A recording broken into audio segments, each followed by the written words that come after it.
Sa lahat sa lahat-lahat ng inatinan kong birthday celebration ngayong taon, ito yung pinakamalapit sa bahay namin. Totoo, mga 5 bahay lang yung pagitan siguro. Kaya heto, maglalakad lang ako papunta doon. Kasagsagan pa yan ng bagyong Nando ba to o Ulupong? Di ko na alam sunod-sunod kasi yung bagyong dumarating man. Andito na agad ako. Pagdating ko, nakapag-prepare na sila ng mga banderitas. Nagkapagbihis na rin ang birthday celebrant, si Uncle Load, Auto Load Max. Luto na rin ang dinuguan or bagisan na amaga. Luto na rin ang spaghetti. Ganon din ang Gomo Gokyo Pansitaw. So, anong gagawin ko dito? Ba't nyo pa ako tinawag man? Luto na pala lahat binang handa. Wala na akong gagawin. Silipin ko na lang itong mga nagluto sa labas. Ayan sila Hindi man sila nagkati ng baboy, pero ba't may lamesa dyan?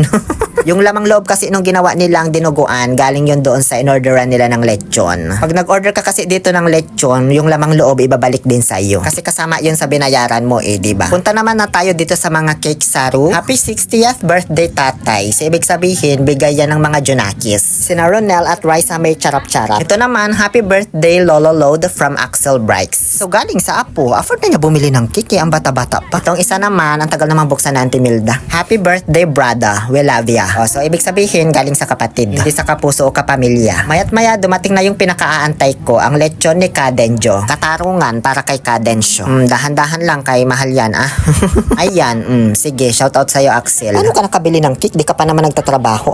Pinatong na nila sa lamesa, so ganyan. Anong sasabihin ko dyan? Wala na ako maisip, alangan ukrayin ko yung lechon ayan, sige, buksan nyo na nang makapagpa-picture na bago hiwain ang lechon na yan Tuking ko nga kung malutong. Ay, malutong nga. So pagkatapos ng unboxing dito sa lechon, in-arrangement na yung mga cake saro at iba pang mga handa para mapicturan na. So first batch, syempre yung family muna. And then next ay si Axel Brikes. Hindi ko nabibidyohan masyado kaya nagpipicture din ako. Video tapos picture sabay kaya pinapatay ko agad. Sunod naman ay ang mga kapatid nila, mga in-laws, ganon. Shout out po sa inyong lahat, mga follower ko yan. Solid supporters and viewers. Updated sila sa lahat ng mga vlog ko. Kulang pa yan sila actually, antayin na lang yung iba. Ayan, sige, shout out po sa inyong lahat. Next batch naman ay ang lola ko. And then si Kuya Gerald doesn't understand, yung laging nagiiwan ng mangga sa pintuan namin. And then yung mga kamag-anak na taga dito lang, mga hindi na bumiyahe ng malayo. Kasama ako dyan pero ako yung nag-video, kaya ayan, nag-video na lang ako ng sarili ko. Sinindihan na ni Riza ang candelabra kasi kakanta na kami maya-maya. Hindi na kasi makapag-antay itong bata. Gustong-gusto nang tumikim ng cake. Nakailang punta na yan dyan sa harap, pinipigilan lang nila. O siya, magdasal na muna tayo. Ano? Salamat Panginoong Diyos for this opportunity, Panginoon, na makapag-celebrate po kami, Panginoong Diyos, ng 60th birthday, Panginoon, ni Uncle Lodo. Salamat sa kalakasan, salamat Panginoong Diyos sa mga biyaya, pagsasalusaluhan sa silbing kalakasan ng aming pisikal na pangangatawan. Ala ng Ama, ng Anak, ng Espiritu Santo. Amen. Happy birthday! Happy birthday! Happy birthday! Happy birthday! So, hindi pa pala kakain pagkatapos ng kantahan kasi hihiwain pa pala itong lechon. Ito kasi yung main dish kung gusto mong kumain ng kanin. So, habang tinutugtog pa yung lechon, in-arrange ko lang naman kunwa-kunwarian itong lamesa para magbigay space doon sa isi-serve na lechon mamaya. Wala kasi talaga akong naitulong sa paghahanda ng birthday na to kasi pagdating ko nga tapos na silang magluto lahat. Kaya ito na lang po yung ambag ko kaplastikan na pagtulong.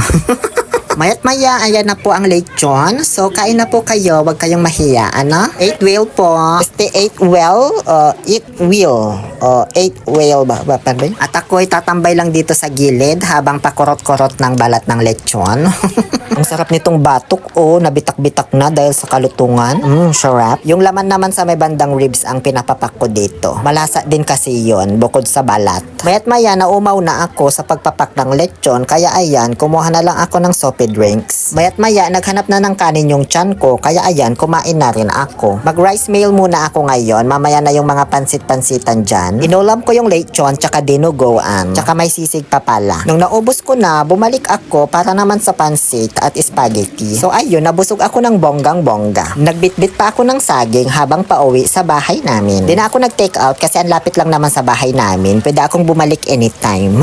Pasado alas 5 na ito ng hapon, ayun, bumalik nga talaga ako. May bitbit na akong charger para di ako malobat.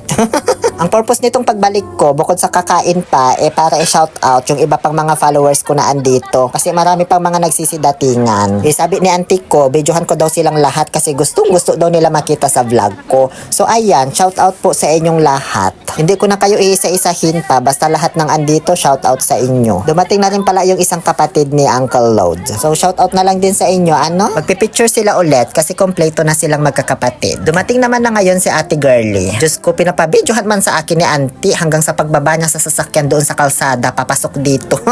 Nahiya man ako. Ayan, may nagbablog din pala dito. Shout out po sa inyo. Ganun lang naman yon ang takbo ng vlog natin. Dalawa lang kasi talaga pwedeng mangyari sa inyo kapag napasama kayo sa vlog ko. Either isa shout out ko or ookrayin ko. O, ito pa po sila. O, ayan. Sige, shout out po sa inyo. Ayan, shout out po ulit. O, ano, sino pa? Sino pang gusto magpa-shout out dyan? Ano, okay na ba tayo doon? Ate Girlie, kain ka lang dyan. Huwag ka mahiya. Wala na ba talaga? Kasi kakain pa ako ulit. Axel, ano, na-shoutout ka na. Habang nag-aabang ako dito sa gilid ng mga bibidyohan ko, may mga batang lumalapit sa akin. Kuya, isama mo daw to sa vlog, oh. Tapos kapag bubuksan ko na yung camera ko para bidyohan sila, ayun, magsisitakbuhan naman. So, okay na yon, ano? Wala na ba akong hindi na bidyohang bisita? Kapin-kapi na kasi ako, oh. Ang lamig pa naman ng panahon ngayon, maulan. Hindi na ako kumain kasi busog pa naman ako. Nagkape lang ako, tsaka kumuha ng cake. Yun lang naman ang binalikan ko dito. Kinanggabihan, nagsidatingan naman na yung mga barkada ng pinsan ko na magagaling kumanta. Ayan, si Macho, oh, gusto niyang pabidyuhan, kaya binidyohan ko siya. Shoutout sa'yo, Chumacho. Shoutout din sa mga barkada ng tito ko. Si Kuya Onyor lang kilala ko dyan. So, sino pa? Wala na ba talaga? Kasi pang 10 tawag nyo na sa akin dito para bidyuhan kayo. Parinig ko na lang pala sa inyo yung boses ni Macho kasi napakaganda. Para ma-discover siya sa Square Magic.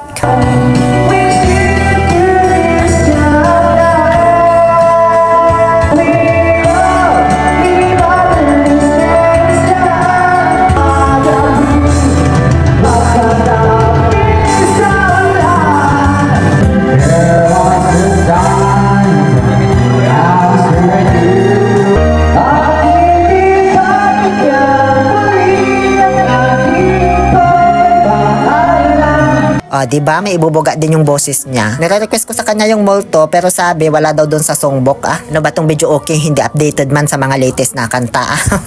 May kinanta siyang isa pa, yung Bakasyonista by Insyong. Kaso mali-mali man yung lyrics niya. Mali! Hey, hey, hey, Coca-Cola ba? Di ganon. Akin ba? Sikatoy kiti.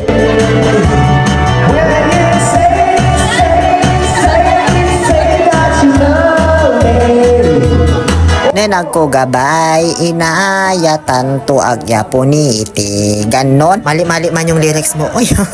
So, dito na po natatapos ang selebrasyong ito. Please follow me for less. Muli ito po ang inyong Happy Pill Oliver Castro na nagsasabing, no to toxicity, let's make people happy. May bagong dating pa pala na magaling naman sumayaw. Pero hindi siya ha, si Tito ko yan.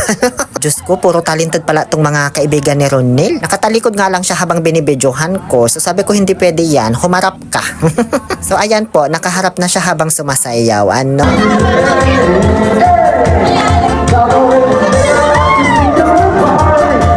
O siya, sige na. At di ko na kinakaya tong mga napapanood ko ba.